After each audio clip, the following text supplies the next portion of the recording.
This is me attempting to measure a gradient on the train set. So I'm just bending this tape measure around the gradient that I'm embarrassed to say isn't finished yet. So I'll just bend the tape measure around and see how long the gradient is. Right, just for ease, now I can do it in inches and metric. I know it's kinked it now, but I have spread that round. So where my thumb is here now, that says 6 feet. So that's about 6 feet of gradient. However, there is a little bit of rise just back here, the transition part of the gradient. So to do it properly, where it's level there, it would be just over 210 millimeters. That's 200 centimeters. 2 meters, just over 2 meters. 2000 millimeters. And now all we need to know is the height.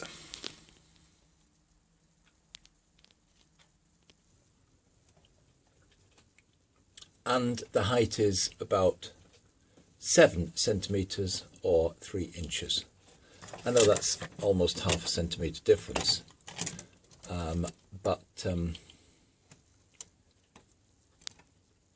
looking at where the baseboard level is, it's about 7 centimeters. It does rise slightly more as it carries on around the curve towards the door.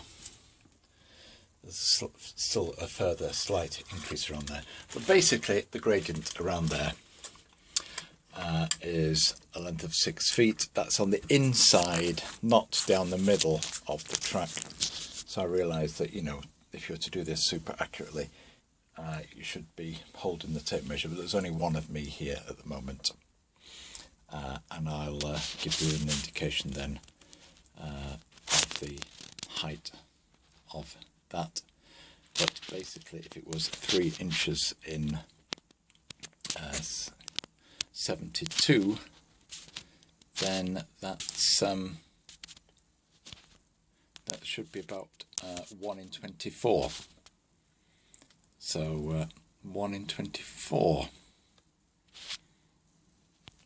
And if you remember, that was about 210 centimeters. So 7 into 210 is 1 in 30. So somewhere between 1 in 30 and 1 in 24, depending on where you take the measurement to.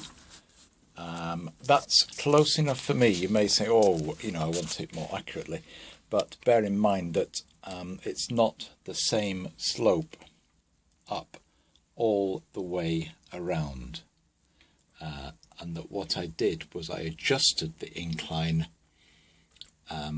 to find a rate of incline and curve that some weak locos with low adhesion could cope with, and then my other locos,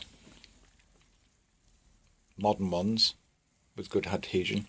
Remember, I can't run very long trains on my layout because, well, if I just give you a quick view of the shed, you can see it's not that big in total, and so unlike some others, it doesn't accommodate super long trains. So I'm not going to be pulling the very heaviest of loads up my incline. If you have an incline, if you have long trains, then you're going to be pulling a much greater load, and so you're not going to be able to pull them around tight corners or up steep gradients. But this one works for me.